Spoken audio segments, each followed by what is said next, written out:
And so I don't know for you guys, a lot of you in this room might be in a lot of different places on the spectrum when it comes to faith. Maybe you're someone who's just kind of checking things out. You're not even sure if you believe in God or not. Maybe you're a person who has been following Jesus for a while or anywhere in between. And I feel like when it comes to faith, there's a lot of things that I wrestle through and that I struggle with, and maybe you can relate. And one of the things that I have really been wrestling through with lately is this idea of suffering.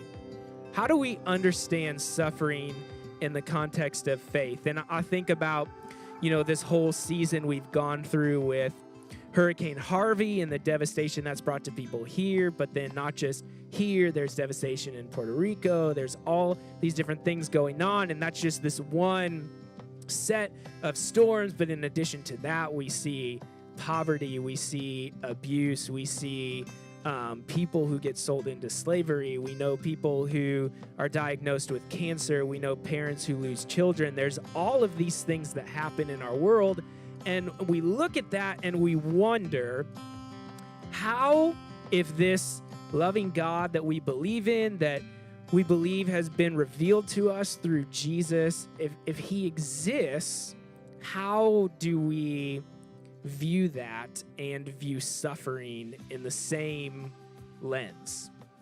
And so I've kind of looked at that and I've kind of said, okay, the best that we can do is just kind of look at what we have in front of us. Because to some extent, there are just things that we can't know because we're not God. And I think about the story of Job in the Old Testament. And I don't know if that's a story you've read before, if you're familiar with. But in this story, you have this man named Job. And there's this scene at the beginning that is kind of odd where this character, Satan, his name means the accuser. He comes before God and he says, hey, God, there's this guy named Job, and Job is really faithful to you, but that's only because he has this awesome life. He's been given all of these things. And if those things were to be taken from him, I don't think that he would choose to follow you. And so we read this story, and all of these terrible things start to happen to this character, Job. He experiences a lot of suffering, and his friends come to sit down and talk with him. And as they're talking with Job, they have this idea in their mind that they say, well, Job, if you're suffering, if bad things are happening to you, that is because you must have done something to sin against God, and God is punishing you for that. So you just need to repent. You just need to admit what you've done. And if you do that, then maybe this will go away. But Job, he's insisting, no, I did not do anything wrong. I do not have this sin against God. I promise it's not what this case is. His friends are like, you're lying. You're hiding something. You just need to admit it. And so as we go through this story, it's really interesting because in the end, when God starts talking, God basically chastises all of Job's friends and says, this whole idea that you have is completely wrong. Like, all of your answers that you came up with for suffering are bad. Like, none of your answers that you have really cover it. And the point being, Job never really gets an answer from God for the suffering. And I see the answer that this book in the Bible presents is really like, there is no just one perfect answer for why suffering exists. It's almost like this is an unanswerable question, and God is almost like, even if I did come down and give you an answer, you wouldn't even understand it.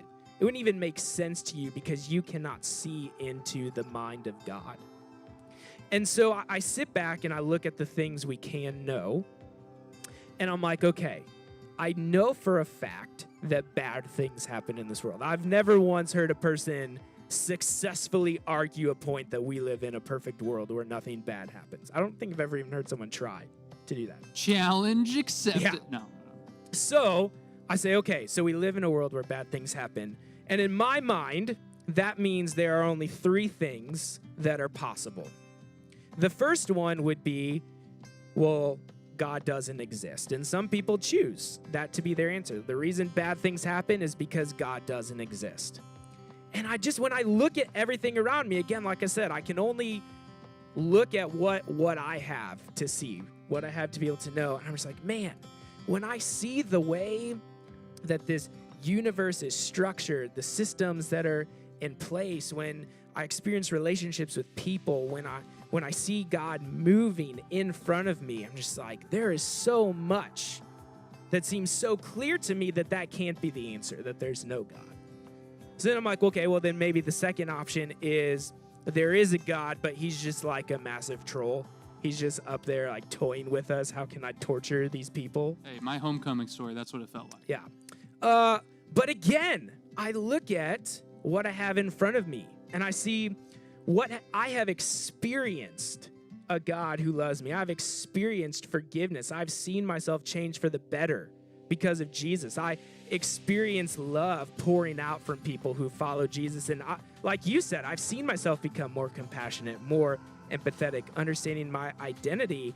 And I've had so much experience of a loving God.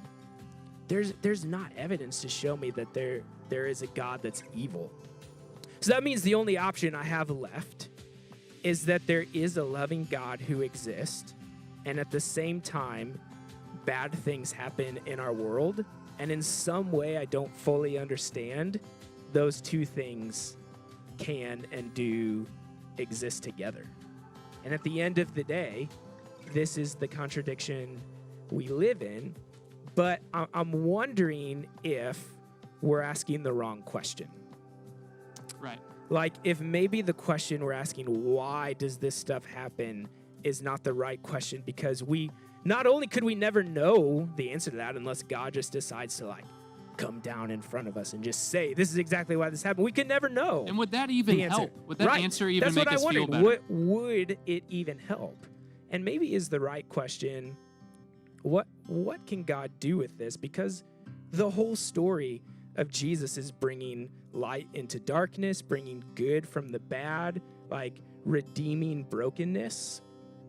And what if the true answer, as I look around, is what can God do with this? How can God use this to change me? And ultimately, if we realize that God has addressed this problem of suffering in our world through Jesus, and we know that we have something to look forward to one day where we will exist in a reality where all suffering and death and evil has been eradicated, that God has dealt with it once and for all. Right. And ultimately, we worship a God who, instead of just giving us answers to why this happened, he stepped down into our world and suffered with us. I mean, that's what we see in the cross, is a God who doesn't just be like, well, suffering happens because of this. He goes, no, like, I'm going to suffer with you and for you. And I find that really compelling.